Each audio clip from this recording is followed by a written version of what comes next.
បងអញ្ញានឹងអ្នកចំនួនធំតែងតែសួរខ្ញុំថាអូនមានអូតែលណាផ្កាយ4ដាក់លក់តម្លៃត្រឹម3លានទេអូនបាទថ្ងៃនេះមានហើយបងនេះអូតែលផ្កាយ4តម្លៃតែ3លានកន្លះទេកំពុងដាក់លក់បងគឺនៅលើផ្លូវជាតិលេខ6ហើយអូតែលនឹងសាងសង់នៅលើដីទំហំ30គុណជាមួយនឹង120បងដីធំមែនទែនហ្មងស្មើនឹង3600ម៉ែត្រការ៉េដីស្មៅជ្រុងស្អាតណាស់បងការរចនាការដេកូផ្សេងជាមួយនឹងគ្រឿងឈើចាស់បុរាណប្រណិតខ្លាំងបងហើយអូតែលនឹងមានចំនួន100បន្ទប់គឺមានបន្ទប់ច្រើនមែនទែនតម្ដងសម្រាប់បងដែលចង់បានអូតែលមានបន្ទប់ច្រើនផ្កាយ4នៅកណ្ដាលក្រុងសៀមរាបមួយនេះស័ក្តិសមបំផុតហើយអូតែលនឹងមានអាងហែលទឹកមានសាលប្រជុំមានភោជនីយដ្ឋានមានស្ទី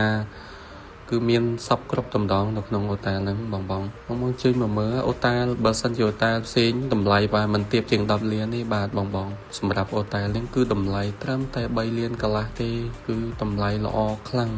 បងណាចាប់អារម្មណ៍ជើញមកមើលទីតាំងផ្ទាល់ឬក៏អាចតាក់ទងតាមលេខទូរស័ព្ទខ្ញុំខាងលើអរគុណ